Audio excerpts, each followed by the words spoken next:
صلو علی الحبیب وصلی اللہ تعالی علی محمد۔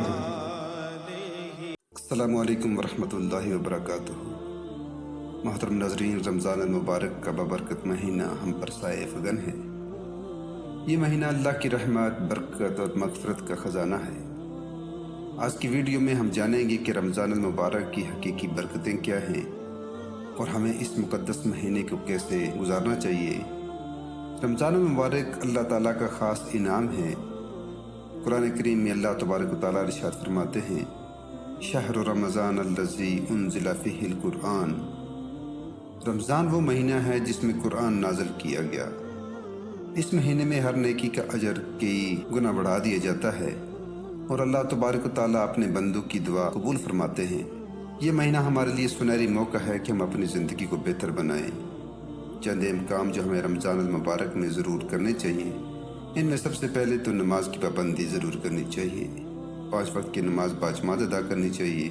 تراویح کا خاص اہتمام کریں، قرآن پاک کی تلاوت کریں، روزانہ کم از کم 1 بار پڑھنے کی کوشش کریں، قرآن کے معنی اور تفسیر کو سمجھیں، دعا اور استغفار کریں۔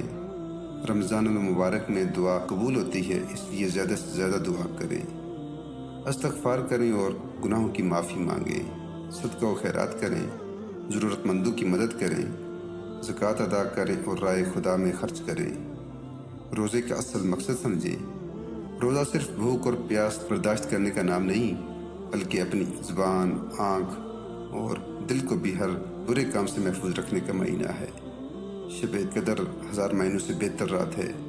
رمضان المبارک کے آخری عشرے میں ایک خاص رات ہوتی ہے جسے شب قدر کہا جاتا ہے۔ اللہ تبارک تعالیٰ فرماتے ہیں، لیلۃ القدر خیر من الف شہر۔ شب قدر 1000 مہینوں سے بہتر ہے۔ اس رات میں عبادت کا اجر 83 سال کی عبادت کے برابر ہے۔ اس لیے ہمیں آخری عشرے میں زیادہ سے زیادہ عبادات اور دعا کرنی چاہیے۔ رمضان المبارک ہمیں اپنی زندگی کو بہتر بنانے اور اللہ کے قریب ہونے کا موقع فراہم کرتا ہے۔ آئیے اس رمضان کو بہترین عبادت، دعا اور اچھے اعمال کے ساتھ گزاریں۔ محترم ناظرین، اگر آپ کو یہ ویڈیو اچھی لگے تو لائک کریں، شیئر کریں اور ہمارے چینل کو سبسکرائب کرنا نہ بھولیں۔ اللہ تبارک و تعالی ہم سب کو رمضان کی برکتیں نصیب فرمائے، آمین۔